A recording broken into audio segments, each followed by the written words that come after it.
Okay, let's talk about the unsung hero of your home. You know, the one thing that works tirelessly to keep you comfortable that you probably never, ever think about until it breaks? Yep, we're diving into your HVAC system.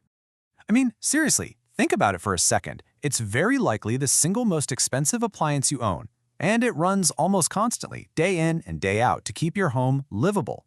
We just totally take it for granted. We take it for granted. That is, until that moment. Ugh, you know the one I'm talking about? That sudden, deafening, and sweaty silence when you realize the cold air has stopped. And of course, it's always on the hottest, most miserable day of the year. It's a homeowner's nightmare, right? So what is your HVAC's worst enemy? Well, to figure out what really pushes these machines to the breaking point, we're going to take a look at a case study. We're going to a place that is a literal torture test for an air conditioner. Spring, Texas. By seeing what happens in this extreme environment, we can learn a ton about what could go wrong anywhere. Yeah, this quote from our source really says it all. In a place like this, your HVAC is in a constant, never-ending battle with the elements. It's that relentless, day-after-day demand that just wears everything down. So, what does that fight actually look like in terms of numbers? Well, for starters, there's the heat itself. We're talking about 95 degrees being a completely normal, routine summer day. This isn't a freak heat wave, this is just Tuesday. But the heat is honestly only half the problem. The real knockout punch is when you add this, 80% humidity. That means your air conditioner isn't just cooling the air anymore. It now has a second, full-time job, ripping gallons and gallons of water out of the air. It is a massive, massive workload. And when you combine those two things, you get the final boss, a heat index that makes it feel like it's over 110 degrees. Think about that. It's not just brutal for us humans, it's a non-stop stress test that puts an incredible strain on every single part of that machine outside your house. So with all that pressure, what's the first thing to give out? What actually breaks? Well, these crazy conditions in Texas are like a magnifying glass for the most common HVAC problems that can happen to any of us, no matter where we live. Let's look at the four big ones. Okay, here are the four horsemen of HVAC failure. First, clogged drains. All that water your AC pulls out, it has to drain somewhere. If that line gets gunked up, the water backs up and can shut the whole system off. Second, failed capacitors. Think of a capacitor as a little battery that gives the motors a jolt to get started. All that intense heat just cooks them. Third, you've got refrigerant leaks. These systems vibrate, and over time, tiny leaks can form. When the refrigerant escapes, there's nothing left to do the cooling. And finally, dirty coils. If the metal fins on your unit get caked with dirt and grime, it can't breathe. It basically suffocates. All right, enough of the doom and gloom. Let's talk about what you can actually do about it. This isn't about you becoming an HVAC expert. This is the homeowner's playbook.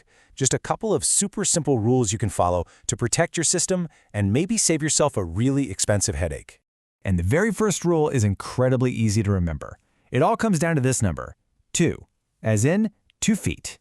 It's called the 2-foot rule. Here's the deal. That big unit outside needs to breathe. It's constantly sucking in air to get rid of the heat it's pulled from your house. So the simplest thing you can do for it is to give it space. Keep at least 2 feet of clearance all the way around it. Trim the bushes, move the garbage can, just let it breathe. Okay, rule number 2 is just as simple, but it could literally save you thousands of dollars. This one is all about the number 3. This is the 3-minute rule. So if your power flickers or you turn the system off at the thermostat, do not turn it right back on. Wait at least 3 minutes. Here's why. When it stops, the pressure inside is really, really high. If you try to restart it immediately, you're forcing the compressor, the heart of the system, to start against that insane resistance. It's incredibly damaging.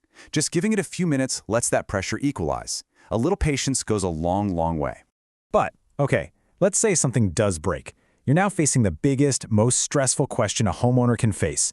Do you sink more money into a repair, or is it time to replace the whole thing? How do you make that smart financial decision? Well, there's actually a fantastic little tool for this. It's called the $5,000 rule, and it's just a simple formula to help take the emotion out of the decision. All you do is multiply the age of your unit in years by the estimated cost of the repair. If that number comes out to more than $5,000, it's a pretty strong sign that replacement is the better long-term investment. Let's walk through an example so you can see it in action. Let's say your system is 12 years old. It's getting up there, and a text says you need a repair that's going to cost $500. Okay, so you do the math. 12 years times $500, that equals $6,000. Since $6,000 is bigger than $5,000, the rule is telling you, hey, it might be time to start shopping for a new unit. It's a great way to stop yourself from throwing good money after bad. So, whether you're repairing or replacing, you're going to need to call in a professional. The question is, how do you find a real expert and not just some person who might make things worse? Let's go through a quick checklist. Think of this as your guide to hiring smart. A true pro will always give you upfront, honest pricing, no surprises later. They absolutely must have an EPA Section 608 certification to legally handle refrigerant. And listen, this next one is so important. If you're getting a new system, they have to do what's called a load calculation. That's a detailed analysis of your home. If a company just eyeballs your house and bases the size on square footage alone, that is a huge red flag. That can lead to a system that's inefficient and wears out way too fast. So, as we wrap this up, just take a second to think about that machine sitting outside your house. It's not just a box of metal. It's a huge investment that works really hard for you.